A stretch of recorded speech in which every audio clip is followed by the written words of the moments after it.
The sky was no longer blue. It had turned into a pale silvery hue, covered with the reflection of alien ships floating above the clouds. The people of Earth had once looked at the stars with dreams. Now they looked up with fear. The Varkal Dominion, a powerful alien empire from the Orion Arm, had come like a storm. They called their arrival a peaceful takeover, but humanity knew better. They didn't come to share. They came to rule. When the first Varkal fleet appeared near Mars, people thought it was just a show of power. The world governments tried to talk, tried to understand, but the Varkal had already made their decision. They saw humanity as a small and chaotic species, useful but not equal. Within weeks, their shimmering ships entered Earth's orbit. Their technology was far beyond anything humans had. Their engines could move faster than light. Their shields could resist any known weapon, and their communication systems could control entire planets. The United Earth Council tried to resist. They sent out fleets, called every nation together, and formed a defense alliance. But the Varkal didn't fight in the way humans expected. They did not destroy cities or attack people directly. Instead, they disabled satellites, silenced communication networks, and shut down power grids through invisible waves. The world went dark. Not through explosions, but through silence. In less than 6 months, the invasion was over. The Varkal announced through every screen, radio, and broadcast tower, "This world is now under the protection and rule of the Varkal Dominion. Humanity will be guided, not harmed." The words sounded kind, but they felt like chains. Factories were taken over, research centers were monitored, and cities were managed by Varkal overseers. Humans were allowed to live their lives, but under alien control. People worked under supervision, governments were dissolved, and every communication channel was filtered through Varkal systems. To most of the galaxy, the war was over. Humanity was just another conquered species. The Varkal commanders celebrated what they called the cleansing of Sol. But deep inside, humanity had not accepted defeat. In the ruined streets of New Delhi, a small group of survivors met in the dark basement of an old library. Among them was Dr. Arya Chen, a physicist once known for her work on energy fields. Her face was tired, but her eyes still burned with determination. "We've lost our governments," she said quietly. "But not our minds. As long as we can think, we're not defeated." Beside her, Commander Elias Rourke, a former space pilot, adjusted a broken comm device. "Thinking won't save us, Arya," he said softly. "They control the skies, the orbit, everything. We can't even send a message without them knowing." Arya smiled faintly. "Then we find a way they can't detect." There was silence for a moment. The group looked at one another. Engineers, scientists, teachers, and even a few young students. None of them were soldiers. Yet in their hearts a spark began to grow. They called themselves the Reclaimers. At first, their goal was simple: survive. They built shelters, grew food in underground gardens, and used old technology to stay hidden. But soon their goal changed. They wanted to do more than survive. They wanted to rebuild. Across the world, other groups began to appear too. In Africa, a network of inventors used solar energy to power hidden cities beneath the sands. In Europe, old train tunnels became secret data centers. In South America, villages formed communication hubs using hand-built radio waves. None of them were connected. Yet they all shared the same idea. Humanity may have lost the planet, but not its spirit. The Varkal didn't notice at first. To them, humans were too primitive to be dangerous. They allowed people to live freely in rural areas, thinking they could never rise again. But the Varkal misunderstood the one thing that had always made humans special: adaptability. Every failure became a lesson. Every loss became a seed of innovation. Humans learned faster than any species the Varkal had ever seen. A mechanic in Brazil learned how to power machines using alien scraps. A student in Japan figured out how to translate Varkal code through simple sound frequencies. A doctor in Kenya developed medicine using nanotech pieces left behind by the invaders. Without realizing it, the Varkal had given humanity everything they needed: raw material and motivation. In the ruins of what used to be NASA's Lunar Command, a secret project began. A small group of engineers managed to reconnect an old satellite network. They didn't use it for war. They used it for communication. Messages began to move between continents again, hidden beneath harmless weather data. It wasn't much, but it was enough to create a whisper of hope. When Arya Chen received one of those hidden messages, she smiled for the first time in months. It read simply, "You are not alone." From that moment, everything changed. Months passed, and the reclaimers grew in number. The underground base beneath the Himalayas became a center of innovation. The Varkal had sensors that could detect weapons, but not ideas. One evening, while studying an old energy prototype, Arya discovered something unusual, a small, damaged device with strange patterns carved into its sides. The data log showed it was part of a human experiment years ago, a failed attempt to create a neural link through magnetic fields. Most had forgotten about it, but Arya saw something different. "It's not a failure," she whispered. "It's a beginning." She believed the device could connect human minds, allowing instant sharing of knowledge and emotion. If she could fix it, humans could communicate without using the Varkal-controlled systems. She began rebuilding it using scavenged materials. Slowly, with the help of her team, the device came to life again. It emitted a faint blue glow and a gentle hum that filled the room. The moment she activated it, everyone nearby felt a sudden warmth, a shared presence. Like their thoughts were gently brushing against each other. They weren't just speaking through words. They were feeling each other's intentions. Understanding came instantly. Fear turned into unity. Arya stepped back and whispered, "We can share ideas." Instantly. Commander Rourke stared at the device in wonder. "This could change everything," Arya nodded. "And it will." Meanwhile, the Varkal Dominion continued to believe everything was under control. Their leaders sent reports back to the Central Command, proudly declaring Earth fully stabilized.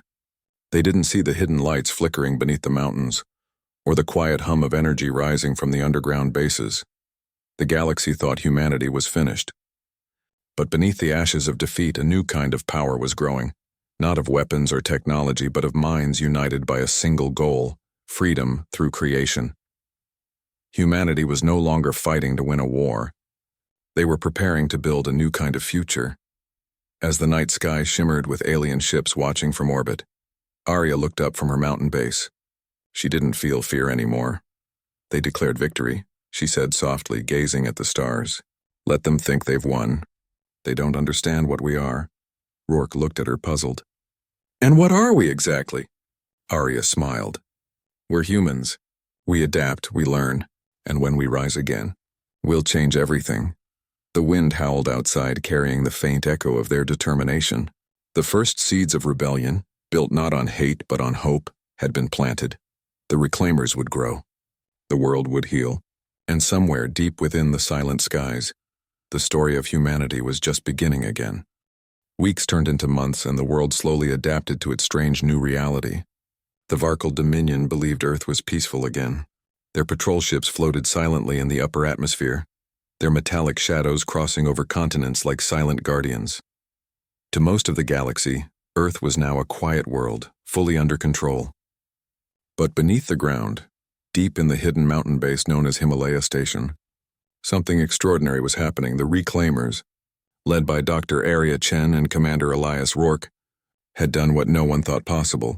They had created the first working link of a forgotten human experiment. They called it the Resonance Core. It was not a weapon. It was a bridge. When activated, it could link human minds through soft magnetic signals, letting them share simple emotions and thoughts without speaking. It didn't invade privacy, it simply connected understanding. It made people feel what others felt: hope, courage, kindness, and purpose. At first, only a few could connect. But soon the network grew. Every new connection made it stronger, like adding another light to a growing constellation. The awakening of hope. Every night, as cold winds blew through the mountains, the reclaimers worked under dim lamps. The hum of old machines filled the tunnels, and the faint blue glow of the resonance core reflected off their tired faces. Arya spent long hours studying the device. She had learned that it responded best not to machines, but to emotions. When people stood near it with clear intentions, to help, to build, to protect, it shined brighter. "It's like it understands us," said Rourke one evening. Watching the soft light dance across the metal surface, Arya nodded. "Maybe it doesn't understand words, but it understands meaning. It amplifies what we feel most." Rourke smiled slightly. "Then we'll make sure it feels our hope." Over the weeks, more reclaimer groups joined the network. Hidden communities in South America, Asia, and Africa began to connect through the core's signal. They shared ideas, new farming methods, clean energy tricks, and ways to hide from Varkal scanners. The world was quiet on the surface, but underneath it was alive with human creativity. New inventions. Old spirits in one corner of the Himalayan base. A young engineer named Lena Voss worked on building new drones, but they weren't weapons. They were small flying machines that carried seeds and soil to ruined farmlands. The Varkal took our skies, Lena said proudly, but we'll take them back, with life. Children from nearby villages helped her test them. They laughed as the drones flew, dropping small packets of green hope across gray wastelands. Slowly, nature began to return. Meanwhile, scientists used the resonance network to share discoveries instantly. Someone in Africa found a way to turn alien scraps into solar panels. A team in Canada built water filters using Varkal metal dust. Every idea spread across continents within minutes. And yet, the Varkal still didn't notice. To them, humans were working quietly, farming and living simply. They couldn't imagine that beneath that peace was a growing, invisible revolution powered by cooperation. The alien Doubtfar above Earth. On a massive ship called the Varkal Spire, Commander Tareth Kuhn watched reports coming in from the surface. His job was to make sure Earth remained stable. For months, everything had been calm. But lately, his sensors detected strange energy readings from mountain regions. They were small, harmless, but rhythmic, almost like pulses. "What is this pattern?" he asked one of his officers. "It doesn't match any known human weapon or signal, sir," the officer replied. "Could be natural interference," Tareth frowned. "Natural interference repeating every 7 minutes? No, something's there. Keep observing." He stared at the planet through the window. Humans puzzled him. Even after defeat, they kept moving, rebuilding, and smiling. Most conquered species gave up. But not humans. They adapted too quickly, too easily. Tareth had studied Earth's history. Wars, disasters, plagues, yet humanity always rose again. "Strange species," he murmured. "They lose everything and still find something to build from the ruins." He didn't know it yet, but that curiosity would change his life. The signal expands one night. The resonance core glowed brighter than ever before. The faint hum turned into a deep, warm vibration that echoed through the tunnels. Arya and her team gathered around, surprised. The energy readings were off the charts. "What's happening?" Rourke asked, stepping closer. "It's expanding," Arya said. "It's connecting to more people, far beyond our network. I think it's reaching minds we didn't even activate." They watched as the device projected faint streams of light, forming patterns in the air, like a web stretching across the planet. The core was linking people who had never met. Farmers, scientists, teachers, and children all began to feel connected, sharing small bursts of empathy and understanding. In distant villages, people woke from sleep with a sudden feeling of peace and unity. In city ruins, strangers helped each other without knowing why. The resonance network was spreading on its own, like a living system, powered by human hope. The message of light weeks later, Arya decided to test the core's full range. She and her team built small transmitters powered by solar energy and placed them in safe zones around the world. When activated, the devices created a global wave of connection. For the first time since the invasion, Earth glowed again, not with lights or fire, but with the invisible energy of minds linking together. Arya closed her eyes and focused. Through the core, she could feel people, thousands of them, united by the same thought. "We are still here." Rourke, standing nearby, felt it too. "It's like the planet is waking up," he whispered. Arya smiled softly. "No, it's remembering what it means to be human." That night, she sent the first encoded message through the network. It wasn't written or spoken, it was felt. The message was simple: "Do not fear. We are one. We will rise." Across continents, millions of people felt a sudden surge of warmth and calm. No one knew where it came from, but it spread hope faster than any speech or broadcast could.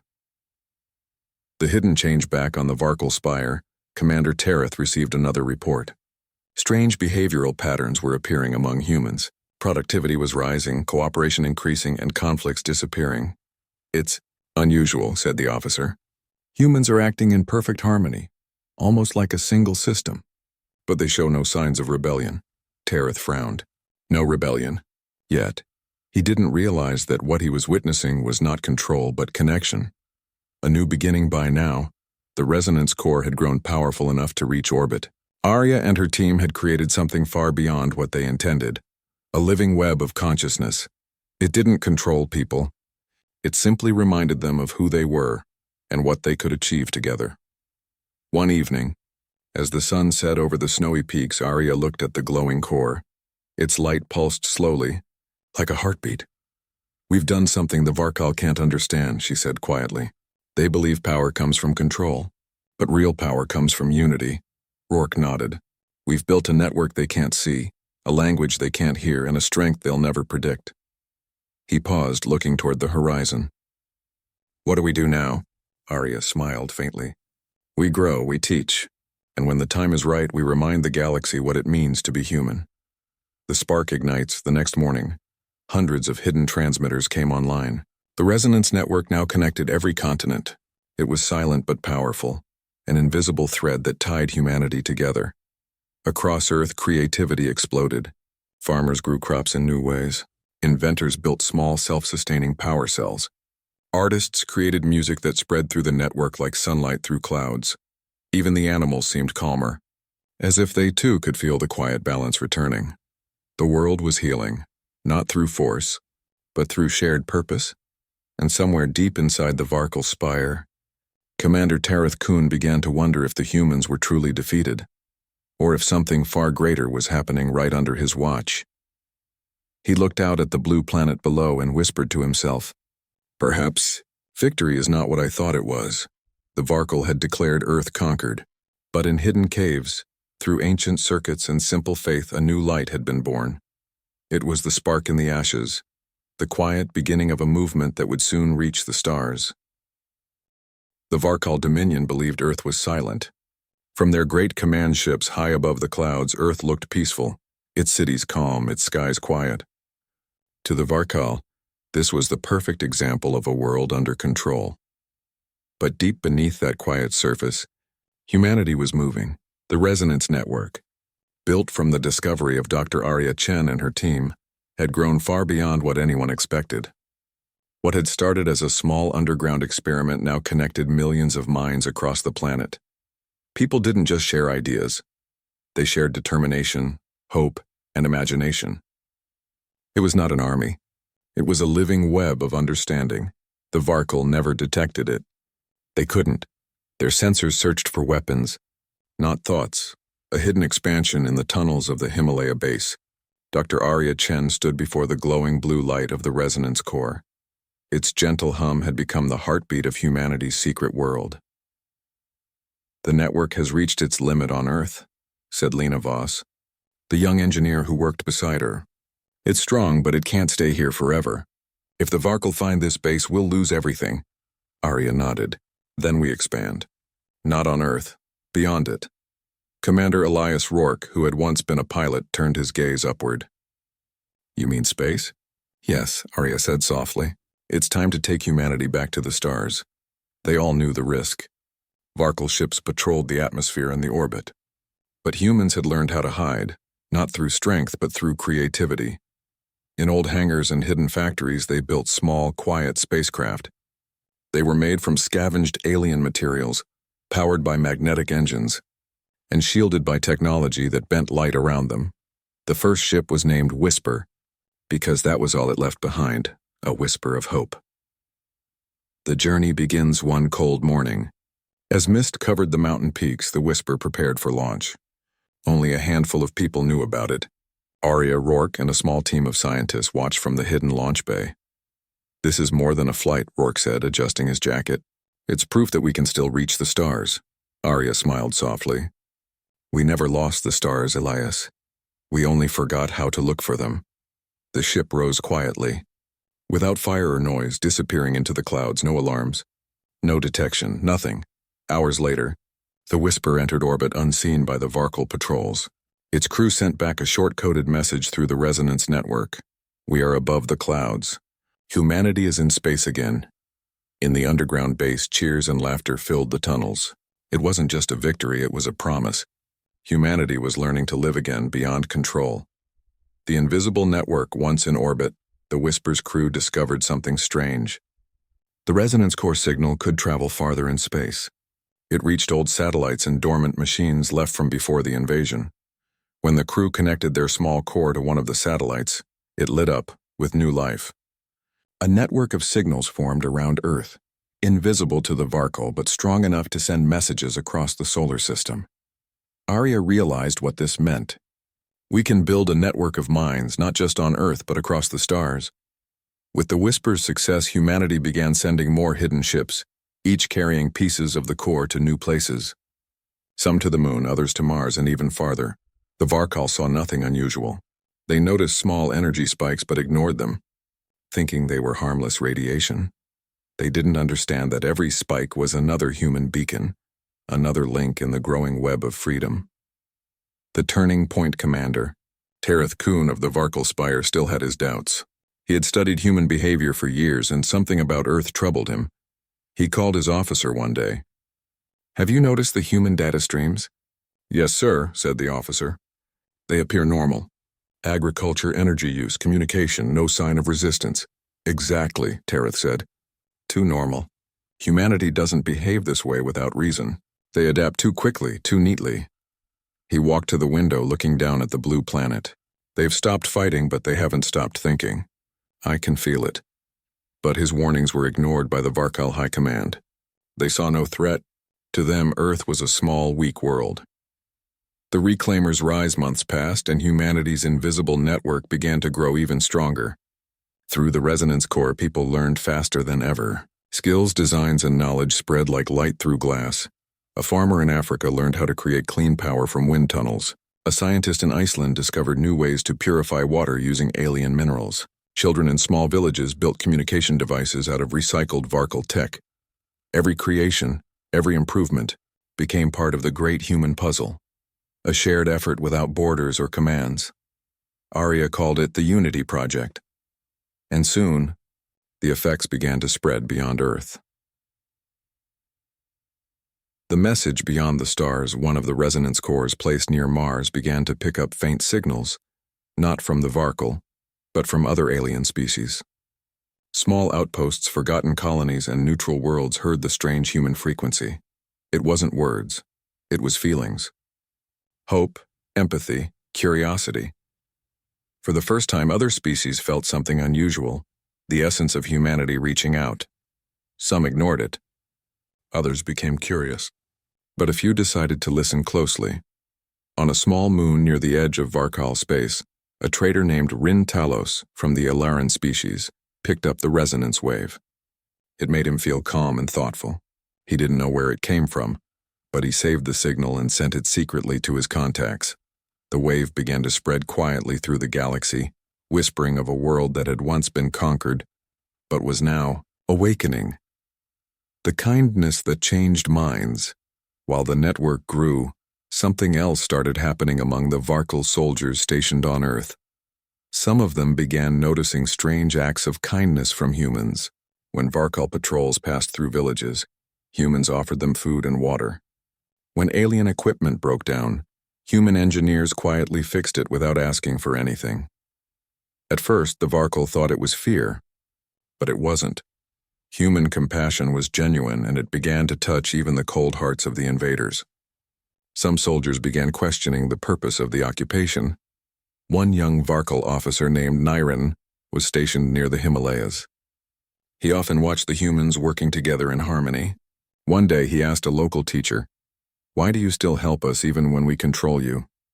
The teacher smiled kindly. "Because one day you'll understand what it means to help without control." Niren didn't know how to answer, but that simple sentence stayed in his mind for many days. The whispered revolution. By now, the Varkal Dominion's empire had started showing cracks.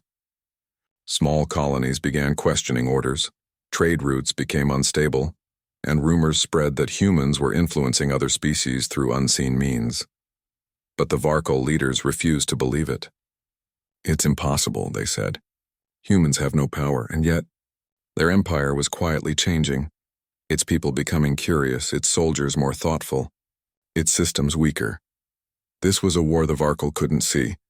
There were no explosions, no armies, no battles. Only ideas spreading like gentle waves. Humanity was not destroying the Empire, it was transforming it. The night of discovery, one night deep in orbit, Commander Tereth finally intercepted a weak resonance signal. He analyzed it for hours. It wasn't code, it was emotion. He felt calm, warmth, and purpose. For the first time, he understood what the humans had built. He realized that humanity had created something the Varkal couldn't control, a shared consciousness powered by compassion. He whispered to himself, "This is not rebellion. This is evolution." The next day, he ordered his crew not to report the finding. Instead, he saved the signal and kept it secret. Something inside him had changed. The silent victory. Back on Earth, Arya Chen stood at the base of the mountain looking at the stars. The resonance network had grown so large it now pulsed softly across the sky. Lena walked up beside her. "Do you think they'll ever find out what we've done?" Arya smiled. "They already have, but they don't understand it yet." Rourke joined them, gazing at the heavens. "We've started something that can't be stopped. A war without violence. A victory without destruction." Arya nodded. "This is the war they'll never see, and when it ends, the galaxy will be different." Above them, the stars twinkled like signals of light, each one carrying the quiet song of humanity, uniting, healing, and spreading across the universe. It was no longer about survival. It was about transformation, and though the Varkal still claimed victory, the truth was simple. Humanity was winning, not through force, but through heart. The galaxy was quiet, but not asleep. For decades, the Varkal Dominion had controlled star systems with order and strength. They believed power came from dominance, from fear, from control. To them, this was the only way to manage the universe. But humanity had discovered something they could not understand. Unity without coercion, strength without destruction, and influence without weapons. The small fleet of human ships hidden in orbit around Earth was now growing. Each ship carried parts of the resonance network, quietly extending humanity's reach to the Moon, Mars, and beyond. The first human-built orbital stations were not war machines. They were hubs of hope, places for collaboration, learning, and connection. Scientists, engineers, and even artists worked together, linking their minds through the resonance core. The fleet of builders, in the orbit of Jupiter, the largest assembly of human vessels yet, was taking shape. Commander Rourke and Dr. Arya Chen oversaw the fleet, which they called the Unity Fleet. These were not warships. They were enormous vessels designed to help planets recover, to support life, to build rather than destroy. Some carried tools to repair damaged atmospheres. Others had machines to purify water, grow food, and create energy from natural resources. "This is what we do," Arya said as she looked over the fleet's control deck. "We don't fight with weapons. We fight with hope and skill," Rourke smiled. "Then let's show the galaxy what humans really are." The fleet moved quietly, guided by the resonance core. The Varkal Dominion saw nothing unusual. To them, it appeared as if the ships were simply orbiting, inactive, harmless. But every ship in the fleet carried one truth. Humanity had learned a secret that could change everything. The message. Across stars, with each new station and ship, the resonance network reached farther. Alien races long forgotten or ignored began to sense the signals. These were not signals of attack, they were feelings, empathy, cooperation, and unity. Some species ignored the signals, dismissing them as minor background noise. But others were drawn to them, curious. On a small neutral moon near the Varkal border, a species called the Ellerin experienced something strange. Their minds, usually isolated and private, began to resonate with the core's signal. Without understanding why, they felt calm, collaborative, and inspired to share ideas. One Ellerin scientist said aloud, "It is as if a new language exists, not words, but intention." This was the beginning of humanity's quiet influence. The Varkal grow uneasy Commander Tereth. Kuhn watched Earth and its orbit from the Varkal spire. He had long suspected that something unusual was happening, but now it was impossible to ignore. Energy readings from orbiting ships were too coordinated, too precise, and too harmonious. It wasn't destructive, it was constructive. "We cannot detect weapons," said an officer. "But there is organization." "Too perfect to be natural," Tereth nodded. It is human thinking, but magnified, and it spreads. He realized the truth. Humanity had not been defeated. They were evolving in ways the Varkal could not understand. They do not fight like others, he muttered to himself. They do not destroy, they build. They do not divide, they unite. First contact without conflict through the resonance core, humans sent a simple message to nearby alien worlds. We are not your enemies. We are builders, healers, and learners. Join us or observe what we can create. Some alien races answered, not in words but in actions. Small trade ships, scientists, and envoys quietly left their worlds to meet with human stations. They didn't bring weapons, they brought curiosity. The Unity fleet quietly repaired a small asteroid settlement in neutral space. The alien inhabitants were amazed. Humans didn't demand payment or loyalty. They shared technology, medical knowledge, and renewable energy systems. Word spread across the stars not as a threat, but as inspiration. Even the Varkal soldiers stationed near neutral worlds noticed changes. Colonists once fearful now laughed, built, and shared. Cooperation was spreading faster than any conquest. The first defection, one of the Varkal officers, stationed on a distant outpost, felt something he could not name. He had always followed orders, but humans, through their actions and the resonance network, had shown him a different way. His name was Niren, and he had witnessed humans repairing alien cities instead of fighting. He had seen children being taught to create rather than destroy. One day he quietly left his post. No alarms, no battles. He simply walked into the human network. Arya welcomed him without suspicion. "We do not judge," she said. "We only learn together." Niren, once a soldier in an empire of control, now began to understand the power of unity. He shared information about the Varkal that would help the humans plan future efforts. But again, not for war, only for strategy. For the first time, the Varkal realized that humans were not just adapting, they were changing minds. The rebuilding begins. The Unity fleet moved quietly from planet to planet. Their goal was simple: heal, teach, and share. On a small abandoned mining world, humans installed energy systems to power settlements. On a desert planet, they introduced water recycling and food cultivation. On a shattered moon, children were taught music, mathematics, and the stories of Earth. Everywhere humans went, they left more than structures. They left hope. The Varkal had built an empire based on fear. Humans built an empire based on connection. The difference was clear. A galaxy awakens news of humanity's work traveled in whispers through the galaxy. Neutral worlds were inspired to join, sharing knowledge and resources.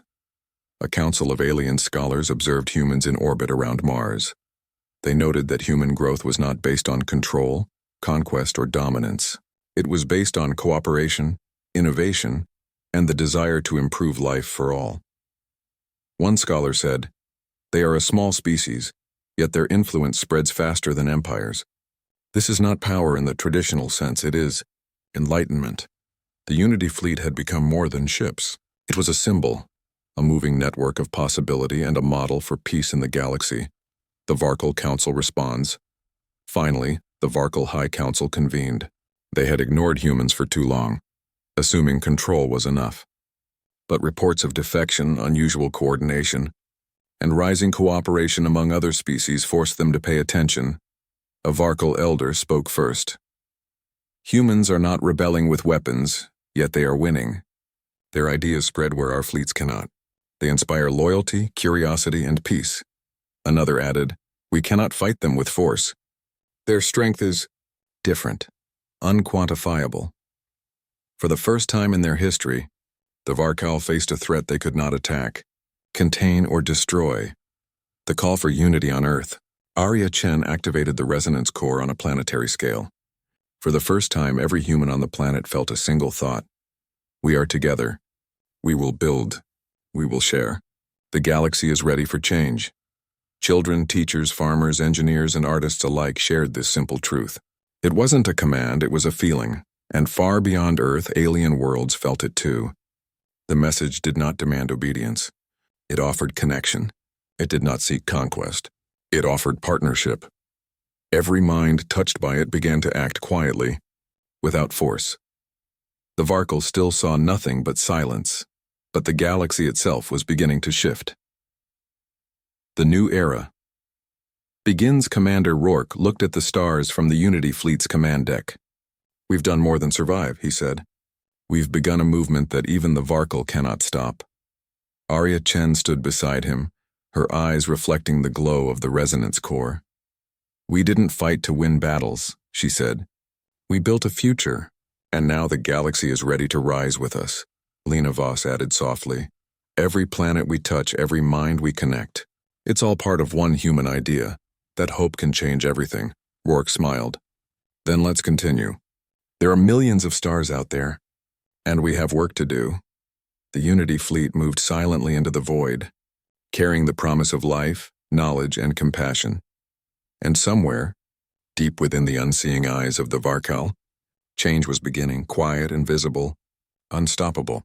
The Varkle had declared victory long ago, but humanity had begun a dawn of unity, one that would touch every corner of the galaxy. The war they imagined had ended in control. The victory humanity achieved had begun in the hearts and minds of millions, and it would be a victory the galaxy would never forget. The galaxy was no longer the same. What had once seemed like an unbroken chain of control under the Varkle dominion was quietly unraveling, not through weapons, not through rebellion, but through ideas, connection, and hope. The Unity fleet had expanded beyond Earth, Mars, and the Moon. Human-built stations now orbited asteroids, moons and planets, carrying pieces of the resonance network. This network linked minds across worlds, connecting humans and alien species alike. The Varkle, once confident in their victory, had begun to realize that something far greater than power was at work, a power they could not contain or control. The ripple of change. Commander Elias Rourke watched a map of the galaxy from the Unity fleet's main deck. Dots of blue light marked stations, ships, and planets now part of the resonance network. "Look at this," Rourke said, pointing. "Every dot represents a world touched by hope." Dr. Arya Chen smiled softly. "It's not just hope. It's understanding, cooperation, the idea that a species can grow without destroying others." A young engineer named Lena Voss chimed in. "And look at the Varkle fleets. They're quiet. They don't know what to do." Rourke nodded. "They think control is everything. But humanity has learned a secret they'll never understand. Strength comes from unity, not dominance." The resonance network had spread so far that even distant stars now pulsed faintly with human influence. It was invisible, intangible, but unstoppable. The first peaceful assembly. One day, a fleet of alien envoys arrived at a human station orbiting Jupiter. They had come not with weapons, but with curiosity and respect. The humans welcomed them openly. Dr. Chen, Rourke, and Lena greeted the delegation with warmth. "We are not your enemies," Arya said. "We are builders, healers, and learners, and we wish to share knowledge, not fight." The alien leader, a tall being named Rilara, studied Arya.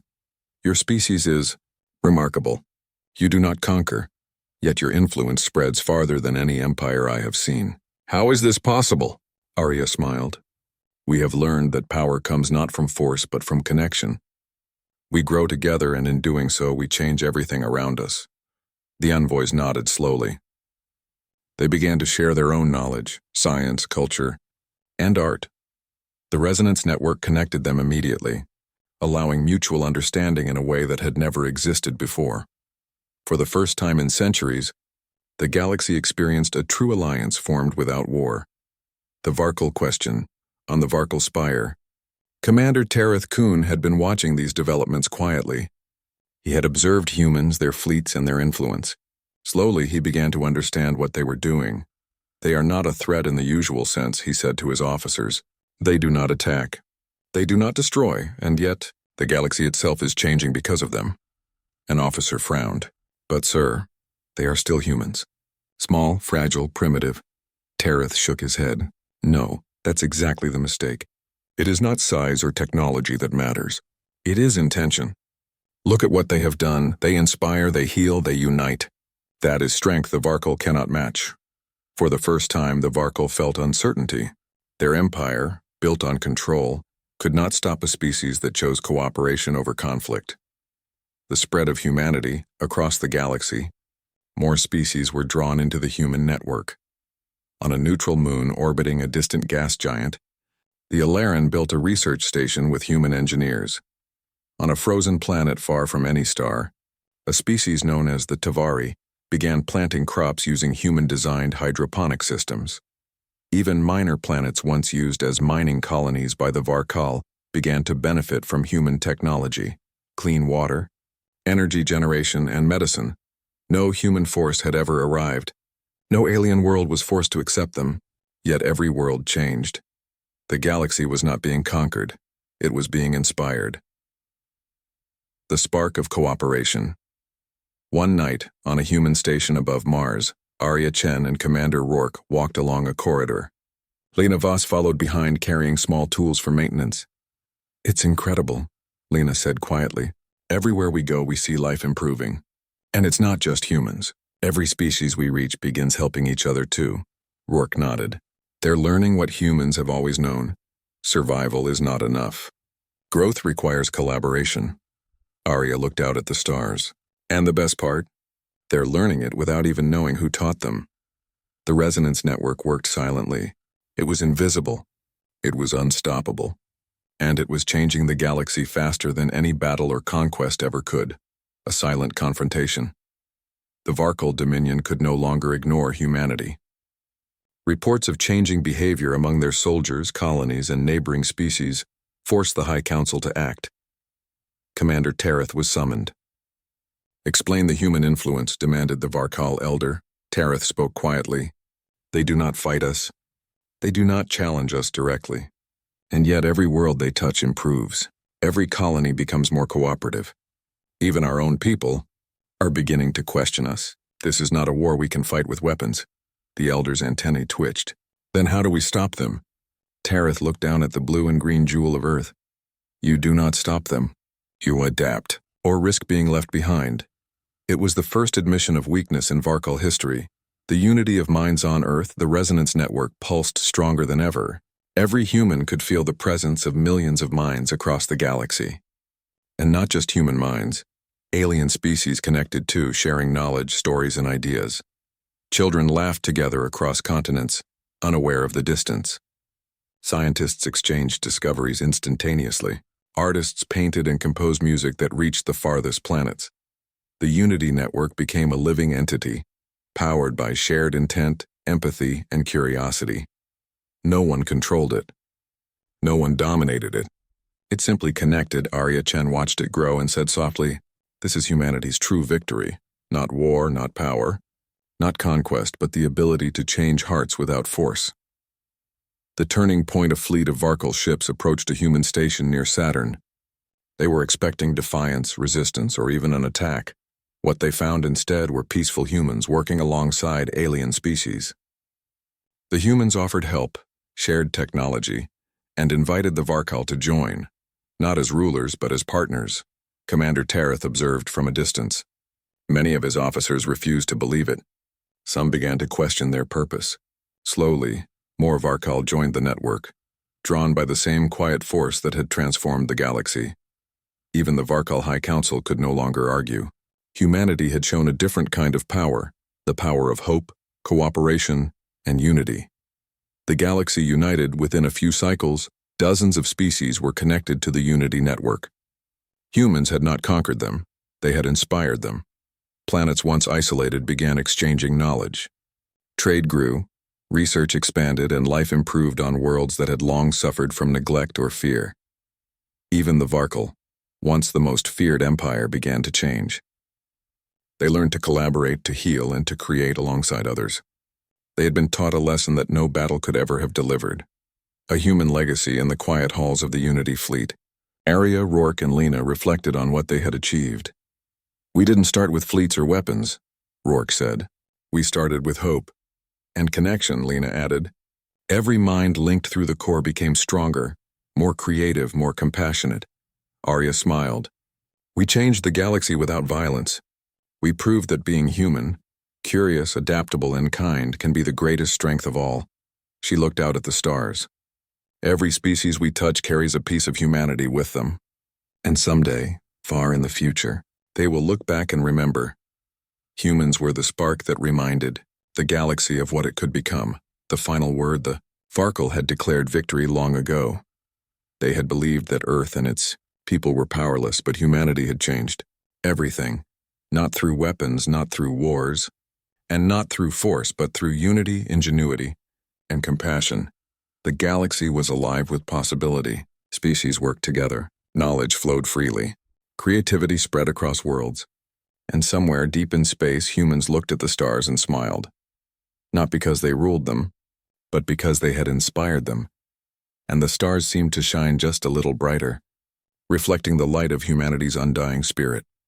For the first time in centuries, the galaxy was not ruled by fear. It was guided by hope. Humanity had won, not by conquest, but by being truly, wonderfully human.